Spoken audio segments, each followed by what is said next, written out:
जनाब ठूठारा बहादुर development committee का रुकन वकार कादरी अर्ज़ कर रहा हूँ। मैं इस कमेटी का मीडिया कोऑर्डिनेटर भी हूँ। मेरे अलावा इस कमेटी में राजा आमिर महमूद गज़ाली पब्लिक स्कूल के डायरेक्टर और डायरेक्टर लॉन्गमैन स्कूल राजा मुबशर इरफान और समाजी शख्सियत राजा आसिम परवेज़ भी हमारे साथ थे। और हमारी इस डेवलपमेंट कमेटी के जो सरपरस्ती कर रहे थे वो हैं जनाब में ये इस दफ़ा शजरकारी मुहिम शुरू की जुलाई में। तो इस शजरकारी मुहिम को कामयाब बनाने के लिए हमारी सरपरस्ती ब्रिगेडियर साहब करते रहे, उनके मशवरों पर हम चले। इसके बाद हमने अपनी मुशावरत गांव के बुज़ुर्गों से की और एक ग्रुप बनाया व्हाट्सएप पे।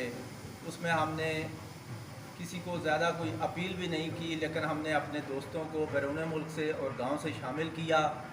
हमने उनके सामने अपना मुद्दा रखा कि हम इस दफ़ा एक शजरकारी मुहिम का आगाज़ करने जा रहे हैं जो कि हसाम से शुरू होकर सदवाल तक सड़क के दोनों किनारों पर हमने छाँव के लिए दरख्त लगाने हैं।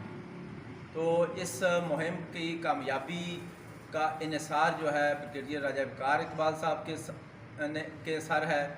उनकी सरपरस्ती में हमने जो अपील की तो हमारे दोस्तों ने तकरीबन 8 से 10 लाख रुपया हमें बैरून मुल्क से और गांव से भी हमें भेजा। हमारे ऊपर उन्होंने एतमाद किया और हमने सड़क के दोनों अतराफ में 2 फेज़ में हमने ये दरख्त पत्तों की से लाकर लगाए। और हमारी टीम ने ये जो पौधे लगाए तो इन पौधों की ऊंचाई जो है 25 से 30 फुट थी, ताकि हम जो जानवर हैं और बाकी चीज़ें भी इनको नुकसान ना पहुंचा सकें। हमने अपने गांव की तरक्की और खूबसूरती के लिए ये काम किया। हमारे दोस्तों ने, जिन्होंने, नौजवानों ने, बुज़ुर्गों ने हमारे साथ तावन किया, हम उनके बेहद मशकूर हैं।